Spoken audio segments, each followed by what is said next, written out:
Graça e paz, meus irmãos. Gratidão por estar aqui nessa noite e poder compartilhar também com os irmãos um pouquinho do que a gente sabe a respeito do nosso corpo, da nossa saúde, né? Daquilo que vai influenciar ou não no nosso bem-estar, na nossa saúde. E em relação à nossa família também.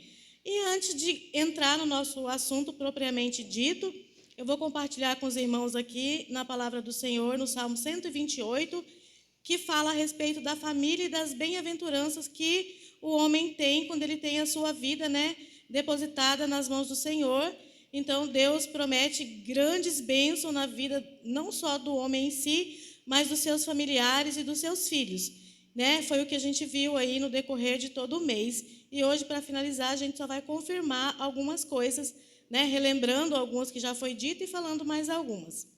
Aqui no Salmo 128 diz assim: bem-aventurado aquele que teme ao Senhor e anda nos seus caminhos, pois comerás do trabalho das tuas mãos, feliz serás e te irá bem. A tua mulher será como a videira frutífera ao lado da tua casa, os teus filhos como as plantas de oliveira, à roda da tua mesa.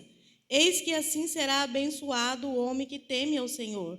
O Senhor te abençoará desde Sião, e tu verás o bem de Jerusalém em todos os teus dias da tua vida, e verás os filhos dos teus filhos, e a paz sobre o Israel. Grandiosa essa palavra, né, irmãos? As promessas do Senhor derramadas sobre a nossa vida, sobre a vida dos nossos filhos, né? Só basta tão somente a gente acreditar e confiar que as promessas de Deus, elas se concretizarão, elas se firmarão nas nossas vidas. Pode colocar para mim, se... Hoje a gente vai falar um pouquinho sobre família no contexto saúde e doença, né? A gente já viu falar no decorrer de todo esse mês, pode passar, Sil. A gente já viu falar sobre as bem-aventuranças da família, né? A família nasceu no coração de Deus. Em Gênesis 1, 24, é 1, tá, gente? Não é 2, não. Saiu 2 ali, mas é 1, 24 e 2, 28, onde tudo começou, né? Lá Deus diz: multiplicai, frutificai e enchei a terra. Depois Deus diz: largai homem, pai e mãe, unir-se a sua mulher e ambos serão uma só carne. Ali é o princípio da família, né? Onde Deus começa a criação da família. E a Bíblia vai nos mostrando, no decorrer que a gente for ler a Bíblia inteira, ela vai nos mostrando que a família realmente é um projeto de Deus, né? E Deus escolheu as famílias desde o início para abençoar o seu povo, né? A família, ela está no centro do plano de Deus para a felicidade e o progresso de seus filhos. E é o melhor lugar para estarmos, para aprendermos, para crescermos, né? E para aprendermos do amor do Criador, que tem nos dado, que tem nos criado e tem nos abençoado através da família. Pode passar. A função da família também é garantir a segurança, né? Garantir a saúde, garantir o bem-estar dos seus membros, né? Quando a gente tem a família, a gente tem todo aquele cuidado, né, de envolver os filhos. Ah, não vai na chuva porque você vai ficar doente. Ah, não toma gelado porque sua garganta vai doer. Tudo isso é a família cuidando um dos outros, né? Para que não venha adoecer, para que não venha perecer, para que não venha ter enfermidades, né? E o bem-estar geral de cada um dos seus membros, do núcleo familiar, é responsabilidade de nós familiares, né? Do pai, da mãe e dos seus membros, que são responsáveis uns pelos outros, né? Sendo, então, um dos fatores determinantes no processo de saúde e doença, a família, né? Já que a família é responsável por cuidar pelo bem-estar geral, né? Por zelar pelo bem geral dos seus membros, então ela é um fator determinante quando a gente entrar ali no processo de saúde e doença propriamente dito, né? Segundo Ângelo e Bolse, a saúde da família é descrita como um estado de processo da pessoa como um todo, né? Envolvendo a família, envolvendo o ambiente que ela está, envolvendo a comunidade onde ela está. E a família como fator primordial ali nesse meio, certo? Ali nós temos as definições, né, de saúde pela Organização Mundial da Saúde. Pela Organização Mundial da Saúde, a saúde é um estado de bem-estar geral, tanto psicológico, né, como físico, mental, social, e não somente a ausência de doença. Porque às vezes a pessoa não tem nenhuma doença fisiológica, mas ela tem preocupação, ela tem insônia, ela tem falta de apetite. E quando isso acontece, a gente pode considerar então que a saúde dessa pessoa ela já está prejudicada, ela já não está mais 100% saudável, né? Visto que a organização declara que o estado de saúde em si é o bem-estar geral e não só a ausência de doença. Posso não ter a doença patológica, mas posso ter outros tipos de preocupação. A gente vai ver isso na questão doença, lá embaixo, que é o desajuste fisiológico. Está vendo que é o contrário? A saúde é o bem-estar e a doença é o desajuste em alguma dessas partes. Então, quando eu tenho um desajuste no meu psicológico, no meu fisiológico, no meu bem-estar, automaticamente eu já estou comprometendo a minha saúde, né? Porque eu já não estou num bem-estar geral. Então, ela já passa a ser comprometida. E nessa questão também de saúde, do bem-estar geral, que a Organização Mundial declara, ela também inclui não somente o espiritual, o emocional, o físico, ela inclui também uma boa alimentação, né? Para a gente estar saudável, ter uma saúde saudável, a gente tem que ter uma boa alimentação. Se você não se alimenta direito, você vai ter problemas de saúde. Então, a sua saúde já vai estar comprometida. Lazer, a gente pensa que não, né? A maioria das pessoas pensa, lazer, o que tem a ver lazer com saúde? Gente, o lazer faz parte da nossa saúde, né? Se a gente só trabalha, ou só estuda, uma hora a mente vai surtar, ela não vai aguentar, ela vai sobrecarregar. Então, a gente também precisa do tempo de lazer. A gente tem que ter o tempo com a família, sair, passear, vai num parque, viaja, né? O lazer faz parte do nosso bem-estar. Né? Exercícios físicos, ingestão de água, conversa com os amigos, tudo isso ajuda no nosso bem-estar e faz parte também da nossa saúde. Então, voltando ao princípio de que saúde não é só ausência de doença, a gente deve, né, para manter uma boa saúde, praticar essas coisas. Praticar o lazer, praticar o esporte, o exercício físico, que isso vai nos ajudar tanto emocionalmente, mentalmente, o nosso corpo físico também vai agradecer, né? Qual o corpo que não vai gostar de um exercício físico, de uma boa alimentação? Vai agradecer por isso, com certeza, né?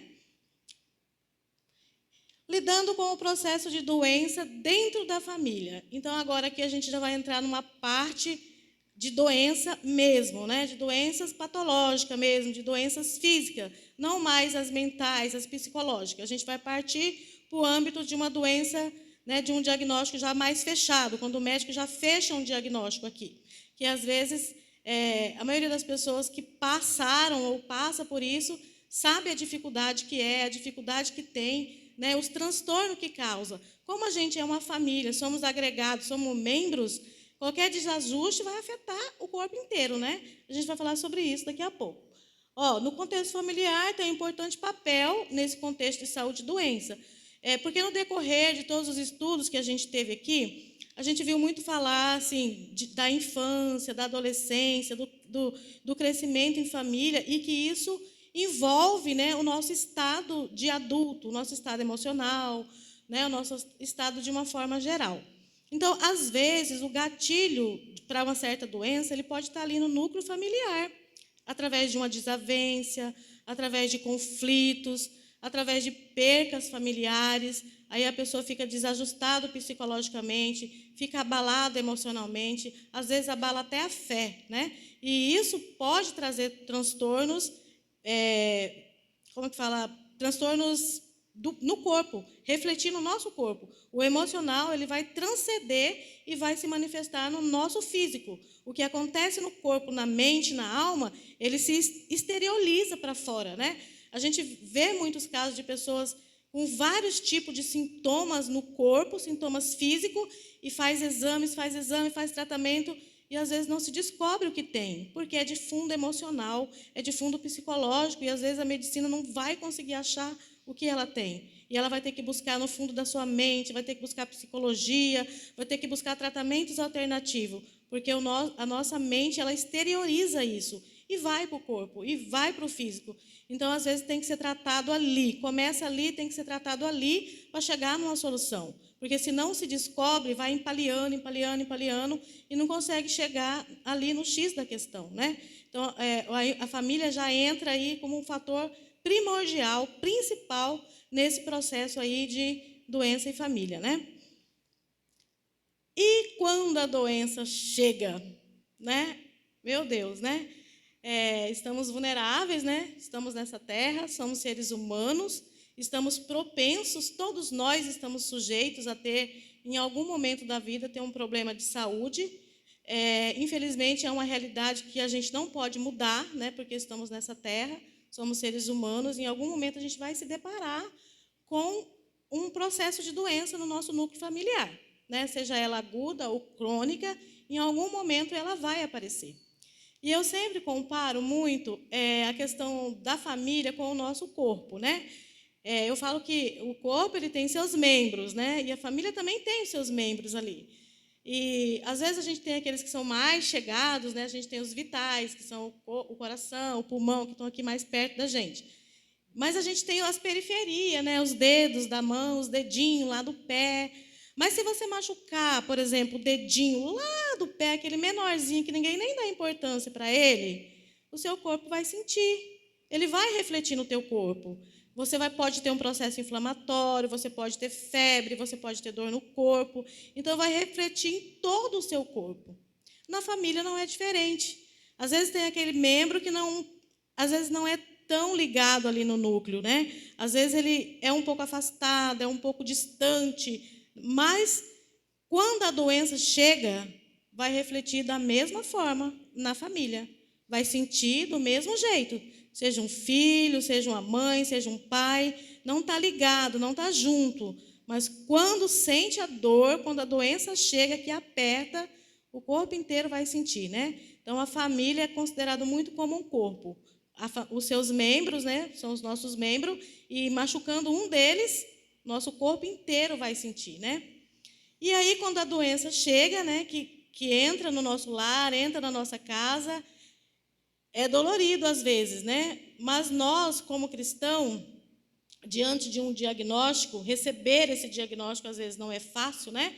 Quando a doença é uma doença grave, é uma doença que vai demorar o tratamento, é uma doença que a família jamais esperava que acontecesse, e isso vai gerar uma mistura, às vezes, de sentimento dentro de nós, das famílias, né? Vai ter medo, vai ter angústia, vai ter incertezas, né? Por quê? Mas nós não somos cristãos? Somos cristãos, sim. Nós somos humanos também, né? Somos cristãos, mas temos a nossa parte humana. Nós somos inevitáveis de sentir o medo no primeiro momento, de sentir as angústias, as incertezas, porque quando a gente tem um diagnóstico de uma doença grave, por exemplo, nesse início é muito assim, a gente não sabe o que vai acontecer no processo. O processo está começando agora. Eu tive um diagnóstico do médico fechado que eu tenho uma doença grave no meu núcleo familiar. E aí eu não sei como será o final desse processo. Então, isso gera angústia, né? Isso gera incertezas na nossa vida. É claro que a gente, né, busca no Senhor, Deus é nosso refúgio, nossa fortaleza, socorro presente na angústia. Então, quando os diagnósticos vêm, o dever do cristão, em primeiro lugar, é voltar-se para o Senhor. Senhor, eu estou diante dessa situação. É uma situação difícil, a gente não sabe o que vai acontecer. E a gente, então, busca no Senhor força para poder aceitar e, através da aceitação, cuidar. Porque, através do diagnóstico, a família vai estar envolvida no processo ali da doença e no processo da cura e do cuidado, né? Que é o diagnóstico, o processo do cuidado e o desfecho final. Então, a família vai estar envolvida ali desde o primeiro diagnóstico até o final desse processo, até o desfecho desses processos. Então, é natural que nós, seres humanos, né, entristeçamos em primeiro momento, ficamos um pouco, né, sentidos com isso, baqueados mesmo, porque somos emocionais também, né? Somos espiritual, mas somos emocionais também. E nesse momento é um momento de busca, né? É preciso encarar o problema de frente, de forma realista, e é preciso fazer sem deixar a peteca cair, né? Por quê? Porque o ser lá, o indivíduo da família, o núcleo ali da família, que recebeu essa notícia, ele não vai ter condições de prosseguir sozinho. Ele não vai ter condições de resolver algumas coisas sozinhos. Ele não vai ter condições nesse momento de se cuidar sozinho. E quem vai apoiar? Quem? Nós, né? A família que vai estar ali, que vai estar do lado, que vai apoiar, que vai buscar no Senhor forças para poder amparar esse familiar que vai enfrentar esse diagnóstico de doença naquele momento. É fácil? Não. Não é fácil, irmãos. Lidar com a doença na família não é um processo fácil. É um processo delicado, é um processo angustiante, é um processo doloroso também. E a família tem que estar preparada para isso. Ela tem que buscar no Senhor forças, ela tem que buscar em Deus coragem, porque ela vai ter que ter coragem para ela e para o doente, porque o doente vai estar fragilizado. Nesse momento, ele não vai ter muito poder de decisão, né? Ele vai estar tão focado ali no problema dele, na doença dele, que certas decisões a família vai ter que tomar por ele. Certas coisas a família vai ter que tomar a resolução por ele. Ele não vai ter a força o suficiente para poder ir lá resolver. E é o papel ali da família estar apoiando, estar ajudando, estar buscando, estar fortalecendo esse irmão, essa vida, para poder prosseguir no processo da doença, né? Aí, lidando com o processo da cura, né? Eu acho que essa é uma das partes assim mais delicada quando a gente entra no processo de doença, família, diagnóstico e cura. Por quê? Nós, né, na nossa natureza humana, a gente só pensa na cura, né? Vai curar, vai curar, vai curar, vai curar. A gente crê até o último momento que vai curar. Mas será que a gente se pergunta se é a vontade de Deus a cura? Será que nesse processo de doença, Deus não quer trabalhar na vida dessa pessoa ou na vida do familiar e, de repente, a vontade de Deus pode não ser a cura? Será que a gente para pensar nisso? A gente não para, né? A gente quer a cura a qualquer momento, a qualquer preço, né? Mas nem sempre vai ser assim. Infelizmente, nem sempre vai ser assim. Às vezes, alguns processos eles não vão ter o desfecho que a gente precisa, que a gente quer. Eles vão ter um desfecho diferente daquilo que a gente espera, mas dentro do plano de Deus. Porque mesmo sendo no processo de doença, Deus ele não perde o controle. Ele sabe de todas as coisas. Ele sabe desde o início o que vai acontecer. Então, assim, tem doenças que é para a glória de Deus. A pessoa vai passar pelo processo da doença, vai glorificar a Deus, vai dar testemunho, vai se curar, vai sair para a glória de Deus. Mas a gente, como cristão, também a gente tem que entender que certas doenças não vai chegar no desfecho desejado. Vai chegar num desfecho que a gente não gostaria, né? Que é a morte. E muitas vezes nós cristãos também não preparamos para a morte. A gente prepara para a vida, até parece que a vida eterna vai ser aqui, né? A gente prepara para a vida, para a festa, para o casamento, prepara para o futuro, prepara para a faculdade, prepara para tanta coisa. Mas será que a gente prepara para a morte? Não, né? Ninguém para pensar nessa parte que tem que se preparar para a morte, tanto espiritualmente, né? Porque a gente sabe que quando a morte chega, a porta da graça se fecha. Você morreu, acabou as oportunidades. Então você tem que pensar na sua salvação. Será que eu estou salvo verdadeiramente? Será que eu estou preparado para enfrentar esse processo de doença, passar pela morte com a certeza da ressurreição em Cristo?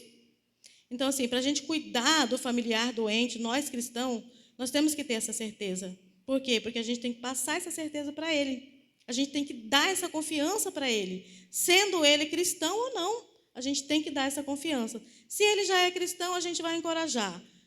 Aqui é só uma passagem. Deus está te esperando do outro lado, né? A ressurreição é por os que creem, vai ressuscitar em Cristo. A Bíblia fala que os que morrerem em Cristo vão ressuscitar primeiro, né? Essa é a nossa esperança, a nossa fé. E se ele não for cristão, a gente tem um dever maior ainda de falar da palavra para ele, de falar da salvação para ele, de não permitir que ele parta dessa vida sem ter um encontro com Cristo, sem arrepender dos seus pecados, sem ter a certeza da salvação. né? Sem saber o que ele vai encontrar do lado de lá. Então, é uma coisa para se refletir, né? Porque quando vem o processo da doença, o que acontece? Muitas pessoas, eu já vi, gente, eu já vivenciei muito isso. As pessoas, elas fazem barganha com Deus, né? Ah, se Deus me curar, eu vou ser missionário. Ah, se Deus me curar, eu nunca mais vou sair da igreja. Ah, se Deus me curar, eu vou louvar, eu vou fazer isso, vou fazer aquilo. No momento que a pessoa percebe que ela está numa doença grave, que ela está caminhando para um processo de morte, muitas das vezes ela promete muitas coisas para Deus, porque ela quer barganhar com Deus. Tipo assim, Deus vai me dar a vida, eu dou em troca, né? O trabalho, o louvor, isso e aquilo. Mas a gente que tem o conhecimento da palavra de Deus, que sabe da salvação, a gente sabe que não é bem assim, né? A gente sabe que a salvação não é vendida, não é trocada. A salvação é de graça para todos nós, né? E o fato de sermos salvos não vai nos impedir de morrer. Não vai.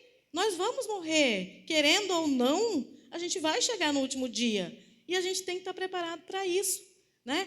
E nós temos que estar preparados para nós e para o nosso familiar. Porque quando chegar no nosso núcleo ali, a gente tem que aceitar e tem que fazer ele também aceitar. Porque, assim, as pessoas negam a morte até o fim.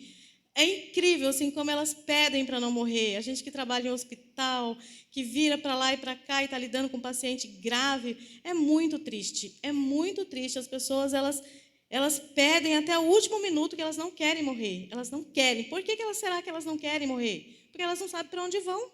Tem medo do outro lado. Não sabe para onde vão, não sabe o que tem do outro lado. Né? Então, dá medo mesmo. Para quem não tem a certeza da salvação, tem que ter medo mesmo, né? Então, assim, nós, no nosso núcleo familiar, quando enfrentarmos a doença, seja de pessoa que já está salva ou os da que não estão salva, a gente tem que pensar, as que não são salvas, pensar na salvação. E aquelas que são salvas, reforçar cada dia mais, que pode ser o projeto de Deus para a vida dele, que aquele processo não termine do jeito que ele quer. Pode ser que tenha um desfecho diferente daquilo que ele espera. E a gente, como cristão, a gente tem que crer que Deus, ele sempre está no controle de tudo. E se aconteceu um desfecho diferente daquele que a gente esperava, é porque Deus permitiu assim. E quem somos nós para ir contra a vontade de Deus, né? Quem somos nós para duvidar do projeto de Deus, das coisas boas que Deus faz? Mesmo as coisas que diante dos nossos olhos parecem ruim, Deus, ele está fazendo o que é melhor para nós, para o nosso irmão. Se ele recolheu, apraz Deus recolher, ele tinha um propósito naquilo. E as famílias, como cristão, como conhecedores da palavra de Deus, têm que se apoiar para aceitar esse processo, que não é fácil, né? É difícil mesmo. E a gente tem que buscar muita força no Senhor para a gente ter essa visão de aceitação, né? Pode passar, se... Olha lá, ó. Quando o indivíduo ele é acometido por uma doença, o primeiro lugar que ele vai voltar é para a família. Às vezes ele pode ter brigado com a família, ele pode ter se desgarrado, ter sido uma ovelha ali desgarrada e ido para bem longe. Ah, não quero mais saber da minha família. Família não presta. O que as pessoas falam, né, do mundo aí? Ah, família não presta, família só dá trabalho, família é isso, família é aquilo. Porém, quando a doença chega, qual que é o primeiro lugar que ele vai se recolher? A família. Porque ninguém vai ter paciência, ninguém vai querer. Vocês já viram uma pessoa que não tem vínculo nenhum com outra, que não tem conhecimento, que é só um conhecido abraçar a causa dela? Não vai. É a família que vai acolher. Queira ou não queira, com briga, com atropeços, a família que sempre acolhe. Então, pode ter brigado, pode ter feito o que for. No momento da doença, esse indivíduo, esse membro dessa família, ele vai retornar. Ele vai retornar para a família, ele vai achar na família ali o aconchego, ele vai achar ali o consolo, ele vai achar ali o que ele precisa naquele momento, daquela fragilidade dele. Ele só vai encontrar no núcleo familiar dele. Estudos e investigações, vários estudos e investigações já comprovaram que a família é primordial no tratamento das doenças. Elas ajudam na recuperação do paciente. E nas vivências também que a gente tem, né, no hospital, a gente vê assim, a diferença que existe quando o familiar está perto ali do doente. O progresso dele é bem melhor, é bem mais rápido do que aquele que não tem a família. A família, ela torna um vínculo ali muito grande quando o paciente está acamado, está hospitalizado. É de primordial a família estar junto ali. Ele se sente acolhido, ele se sente seguro quando a família está perto. Isso ajuda no processo de recuperação, quando o paciente está hospitalizado, quando ele está acamado, quando ele está nessa situação de fragilidade. Ele encontra na família esse refúgio, esse cuidado. Portanto, a família é primordial no tratamento.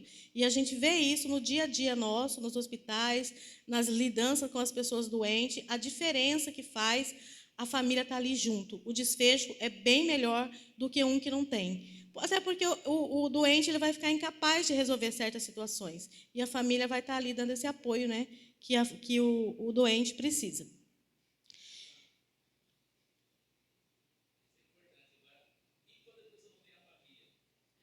Ela pode não ter a família. Então, ela não tem a família de sangue, mas ela tem a família de laços afetivos. Ela tem a igreja. A igreja é uma família. Nós somos uma família, né? Nós somos uma grande família, não de sangue, mas ligados por laços afetivos, né? O Ministério da Saúde ele até fala sobre isso, que a família, para eles, né? Para nós, na Bíblia, a gente crê que a família é criada por Deus, pai, mãe, irmãos, filhos. Mas o ministério, ele vê a família diferente. Ele vê que a família pode ser por laços também, de amizades, de companheirismo, de fé religiosa. Então, no caso da irmã Lucy, ela não tem a família de sangue, mas ela tem a família que está cuidando dela. Nós, a igreja, né, está cuidando dela. Então, de certa forma, é a família dela, é a única que ela tem. E aí faz o papel da família. E, com certeza, eu acredito que ela deve estar bem feliz lá de ter a igreja cuidando dela, que é a família que ela tem, né? A família da fé, é exatamente isso, né?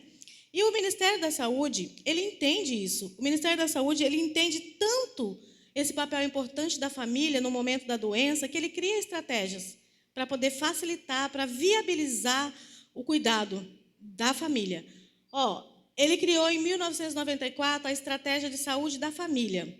O que é a Estratégia de Saúde da Família? É um programa, né, do Ministério da Saúde, voltado para a família. Esse programa ele está inserido nas unidades básicas de saúde. Toda unidade de PSF, que vocês veem que tem escrito lá, PSF, Programa de Saúde da Família.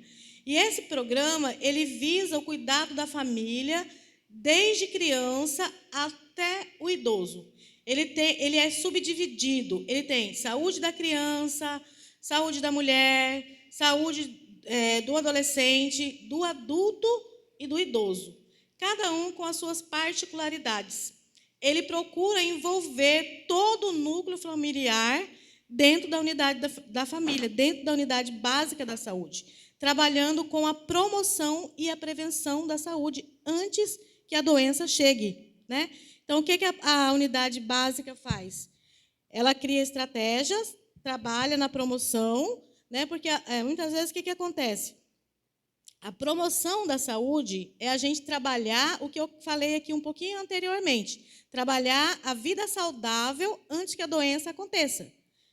E criar meios para isso, fazer exames periódicos, procurar um médico, ver se está tudo bem. Porque, assim, a nossa cultura, eu acho que é a cultura nossa mesmo, de Cuiabá, de Mato Grosso, do Brasil, do ser humano, a gente tem uma tendência de ir no médico só quando precisa. Vou levar esse menino no médico porque ele está passando mal. Mas se ele não estiver passando mal, a gente não vai levar. E, às vezes, pode ter já alguma coisa desencadeando ali e a gente não sabe. E fica incubado, tempo. Quando você descobre, às vezes já está passado, né? Porque as doenças, quanto mais rápido você descobre, mais chances elas têm de cura. Então, assim, a promoção da saúde, ela visa isso. Ela visa promover a saúde antes que ela aconteça, né? Eles têm o tratamento da diabetes, da pressão alta, né? Promove como você deve se alimentar, como você deve cuidar da sua pressão, prevenindo para que ela não venha alterar. Na fase da infância, eles trabalham na questão da vacinação, do calendário da vacina estar em dias, de fazer exames periódicos com as crianças, de fazer exames de verme com as crianças, que às vezes, fez exame de verme? Não. Deu remédio de verme? Não. E aí, quando vai ver, a criança está lá, né, toda desnutrida, toda com problemas nutricionais devido à questão de verme, que é uma coisa que pode ser tratada bem antes. Então, o Ministério da Saúde, ele visa para todo esse programa dele, para toda essa promoção de saúde, prevenção de saúde antes que aconteça. Em todas as esferas, ele coloca criança, adolescente, adulto, idoso, tem a saúde do idoso, que, né, visa as doenças do idoso, a prevenção das doenças do idoso. Então, assim, se vocês moram perto de uma unidade básica de saúde que tem um PSF, vocês podem estar procurando essas unidades para ter acesso a esses programas de saúde da família que interage todos, desde criança até a fase adulta, porque o Ministério ele entende o quanto a família é importante na prevenção, na promoção e no processo de cura de cada um dos membros da família. Aí tem as visitas, pode deixar lá, aí, as visitas abertas nos hospitais. Ah, mas o que seria essa visita aberta no hospital? Antigamente, não sei se vocês lembram, os que são mais velhos devem lembrar. Quando o doente ficava hospitalizado, meu Deus do céu, era uma dificuldade para entrar nesse hospital, né? Parecia que ele estava numa prisão, ninguém conseguia entrar, gente. Até pouco tempo atrás, era uma dificuldade para você conseguir visitar um paciente. Se ele tivesse em UTI, então, você não via nunca, né? O doente ficava lá, isolado, sozinho. Ninguém ficava com ele, ele ficava sozinho. Não era permitido acompanhante. Visita era uma vez a cada 24 horas, uma vez por dia. Então, hoje, está mudando esse conceito. O Ministério da Saúde ele entende que o doente precisa do familiar ao lado, mesmo que ele não tenha condições de ficar ali 24 horas por dia, mas ele entende que tem que ter visita 2, 3 vezes por dia, que aquele doente precisa ter vínculo com o familiar dele para ele melhorar a saúde dele. Então, hoje em dia já está bem mais moderno. A maioria dos hospitais permite acompanhante, que antes não permitia.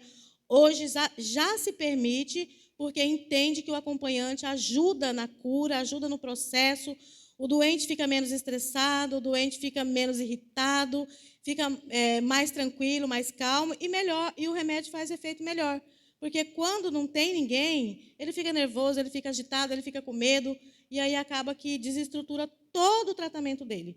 Então, hoje o Ministério já entende isso, e a maioria dos hospitais públicos já se permite acompanhante. E nos hospitais particulares também permite até mais de um, visando o bem-estar do paciente, o processo de melhora e cura.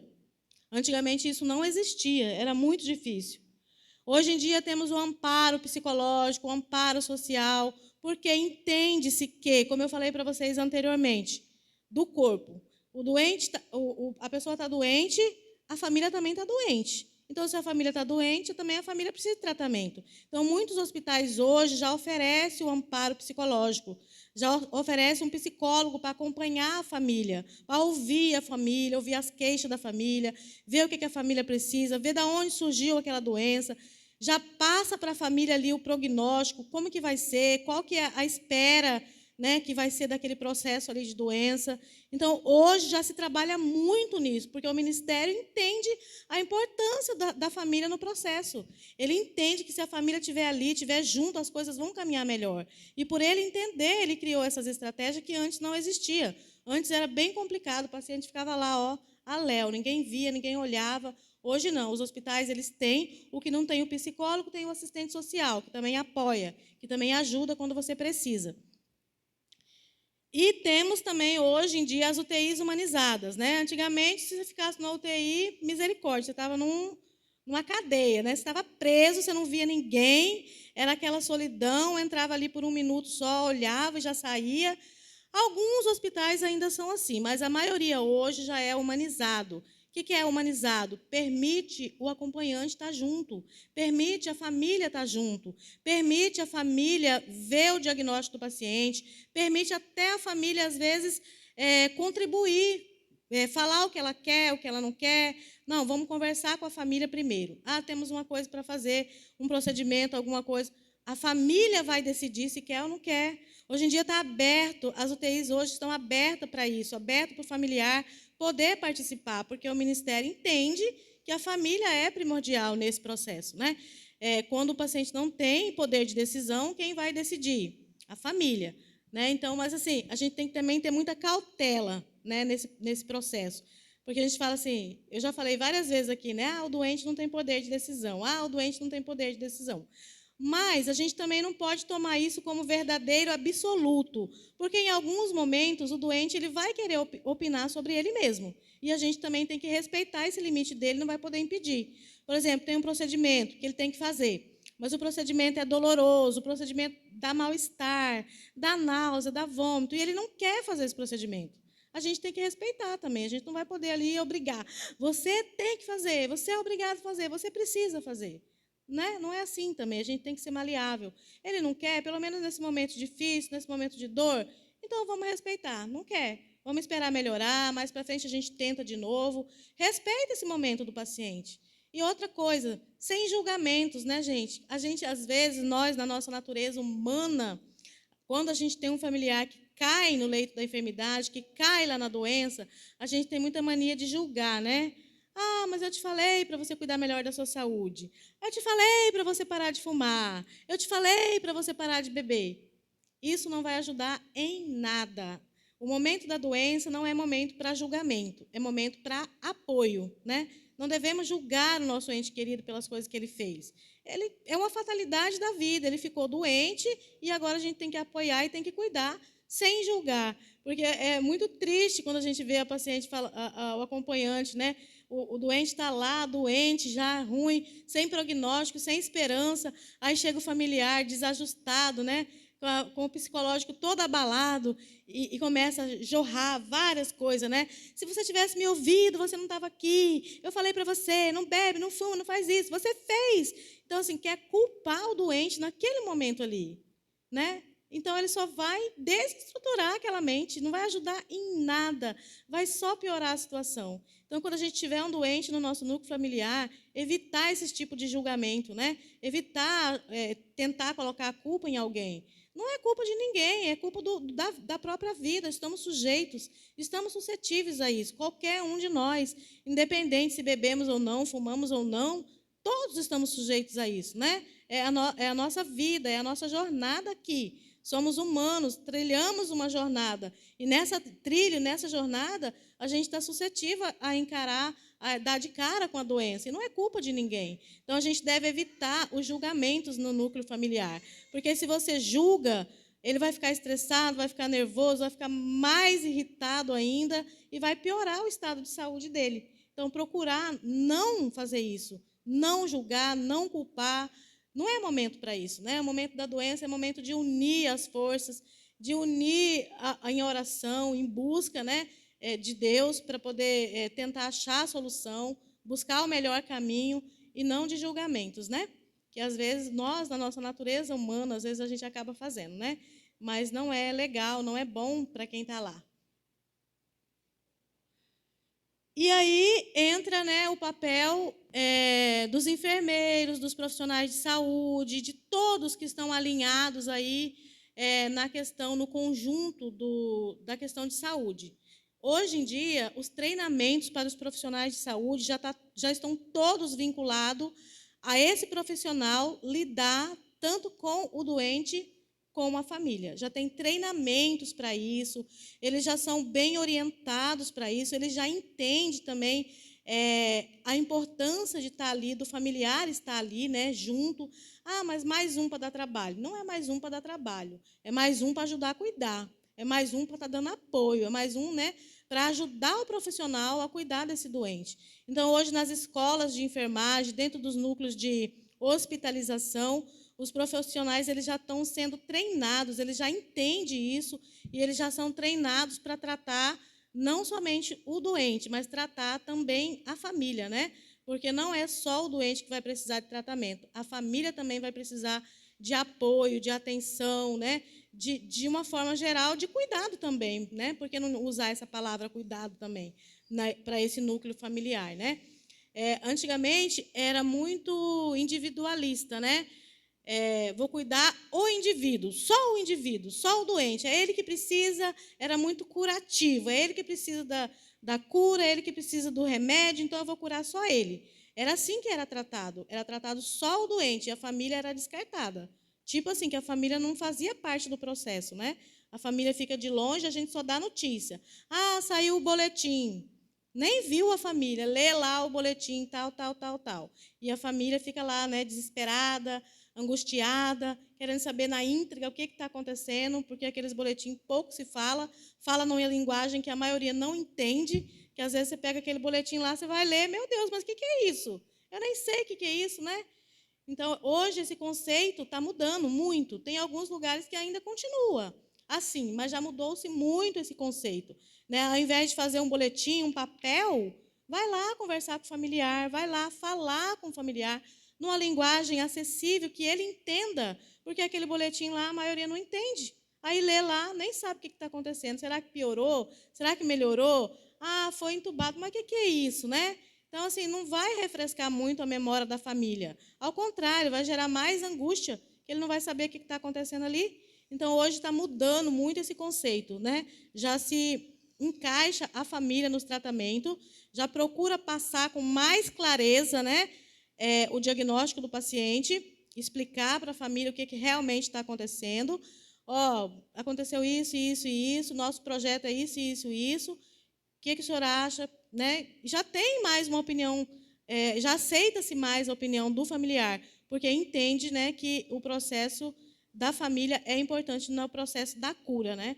E, como eu disse anteriormente, se o processo evoluir e não chegar na cura, o familiar também ele já vai estar ciente, ele já vai estar sabendo o progresso da enfermidade, o progresso da doença, ele já vai estar sabendo ali o que pode ou não acontecer. O médico vai deixar ali bem claro para ele do que pode acontecer. E isso é bom, né? É bom o familiar saber realmente na íntegra o que acontece. Porque às vezes ele fica né, vai fazer isso, vai fazer aquilo. De repente, recebe uma notícia lá fatal. Aconteceu isso, isso e isso. Mas como que aconteceu? Estava bem, estava indo tudo bem. Então, ele fica meio chocado, né? Ele esperava uma coisa e aconteceu outra. Então, a clareza, hoje em dia, para os familiares, está sendo praticamente obrigatório se passar. Não se esconde mais o diagnóstico da família, não se esconde mais a gravidade do caso da família. Esclarece, chama o familiar, fala para o familiar o que realmente está acontecendo, para ele, né, apoiar, estar do lado e tomar algumas atitudes que sejam necessárias, que porventura sejam necessárias ser tomadas, ele saber como tomar, né? Ali, como eu já falei, né, a importância e a dimensão da familiar na sua influência na doença, intervindo de forma a permitir o cuidado desse doente. Então, gente, diante de tudo, né, que a gente já falou aqui, a gente entende o papel da família desde o nascimento até o fim da vida, né?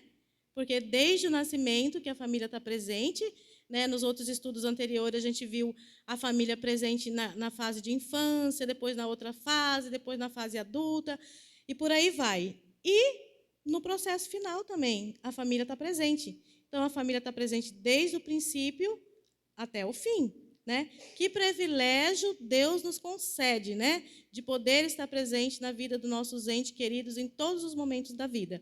No momento de prazer, no momento de alegria e também no momento da doença, no momento que ele precisa, né?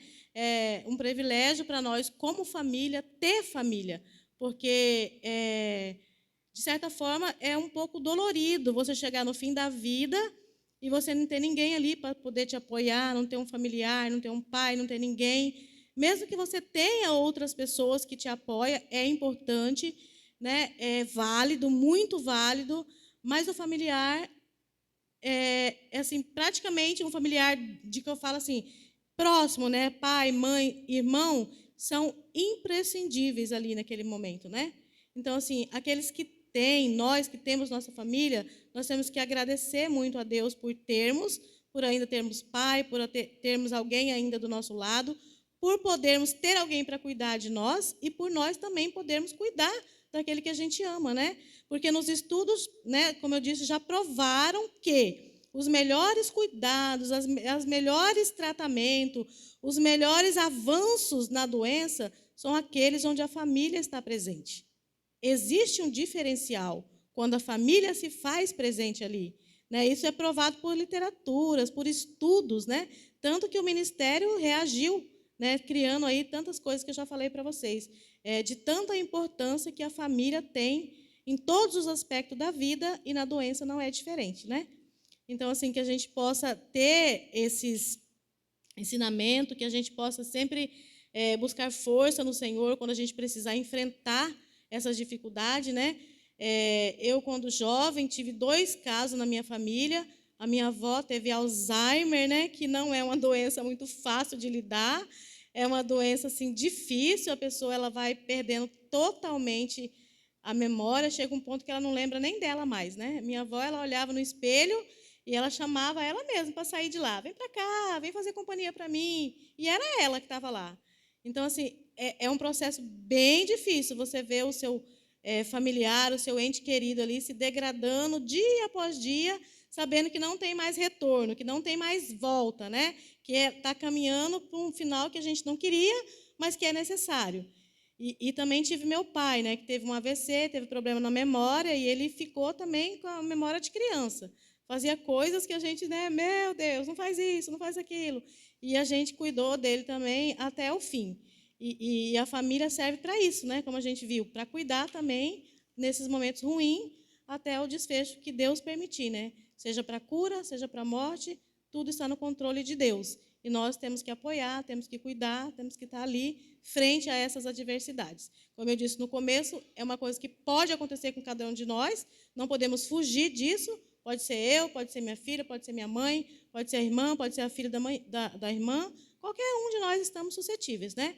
E nós, como cristãos, diante dessa situação, temos que buscar forças no Senhor, força em Deus para compreender os processos, para compreender e lidar com os processos, né? Ter paciência, ter calma. Fácil não é, mas Deus vai dando graça para cada um de nós, né? Para lidar com essa situação.